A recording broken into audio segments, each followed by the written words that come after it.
any app in history. Jobs will disappear. Creativity will be automated. But what you haven't heard is what happened behind the scenes. The power struggles, the ethical compromises, the billion-dollar bets made in silence. This is the untold story of ChatGPT's rise, and what no one talks about. In 2015, a group of elite tech entrepreneurs gathered to solve a problem that didn't yet exist. Their names included Elon Musk, Sam Altman, Greg Brockman, and a handful of other AI visionaries. They believed artificial intelligence could either save the world or destroy it. So they launched a nonprofit organization called OpenAI with a radical promise to build AI safely and to make sure the power of advanced intelligence was shared with the world. Not owned, not weaponized, not locked away. It was open source, transparent, community-driven. For a while it worked, but by 2018 reality hit hard. Training AI, real AI, was expensive. We're talking millions of dollars in GPU servers, data centers, and research teams. Meanwhile, companies like Google and Facebook were sprinting ahead, pouring billions into AI. OpenAI was being left behind. Then something changed. In 2019, OpenAI made a controversial decision. They introduced a new structure called a cap profit entity. It allowed them to accept investments and make profits, but with a cap on how much investors could earn. It sounded ethical, but it changed everything. Enter Microsoft. In July 2019, Microsoft invested $1 billion into OpenAI. They agreed to build supercomputers, grant cloud access, and help scale the models. But in return, they would get exclusive commercial rights to some of OpenAI's most powerful technology. That's when OpenAI became less open. Soon, models like GPT-2 and GPT-3 were no longer fully released. The open source code stopped, the research papers got vague, and the mission to benefit all humanity started to sound like a pitch deck. Still, the work continued. Behind closed doors, OpenAI was training massive language models using internet-scale data. Billions of sentences scraped from websites, forums, books, and social media. These models didn't think, but they could predict. They didn't understand, but they could generate content so convincing, people couldn't tell it was machine-made. Then came November 30th, 2022. Without warning, OpenAI released ChatGPT, a fine-tuned version of GPT 3.5, wrapped in a simple chat interface. No ads, no press tour, just a tweet and a link. What happened next? The internet exploded. Within 5 days, ChatGPT had crossed 1 million users. In 2 months, 100 million. That made it the fastest growing consumer app in history, beating even TikTok and Instagram. Suddenly, every industry was under threat. Writers, teachers, coders, marketers all realized the game had changed.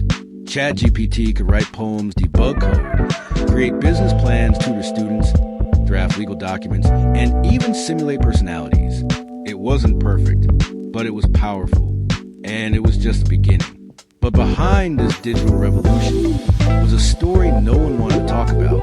While the world praised ChatGPT's politeness, its clarity, its ability to avoid offensive content, very few asked, how did it learn what was offensive in the first place? To keep the model safe.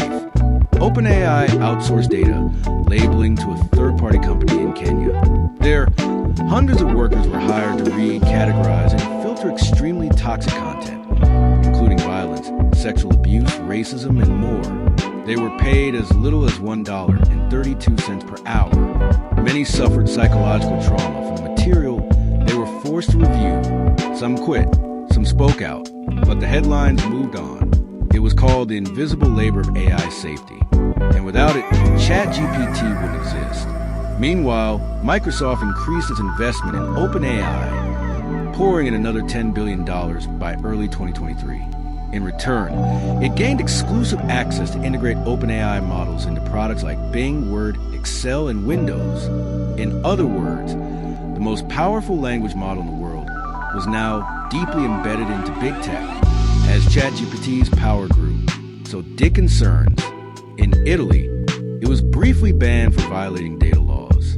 In schools, It was accused of enabling cheating. In workplaces, it began replacing writers and assistants.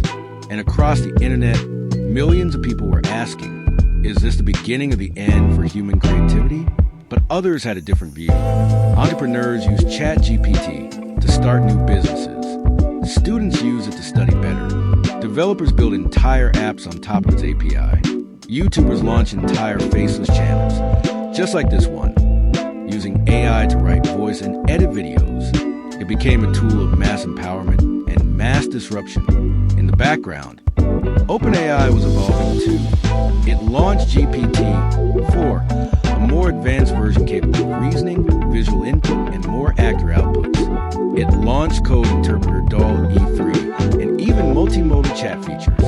Soon, it plans to release agents, autonomous AIs that can take actions online on your behalf. The future is accelerating, but the question remains, who controls it?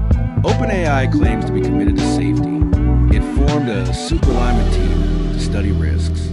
It signed global safety agreements with world leaders. Sam Altman even testified in front of Congress, warning about AI dangers. And yet, OpenAI remains a private company, backed by billions, controlled by a board, and tightly partnered with the largest software company in the world. ChatGPT is no longer just a product. It's a power center, a digital brain trained on our words, our content, our stories. And now, it's being used to reshape the world by the few who control it. If intelligence is power, then ChatGPT may be the most powerful product ever created. And the real question is, who decides what it becomes? Because the rise of AI is no longer science fiction. It's happening right now, in your browser, on your phone, in your workplace. This is not the end of the story. It's the start of a new one. And whether we like it or not, we are all characters in it.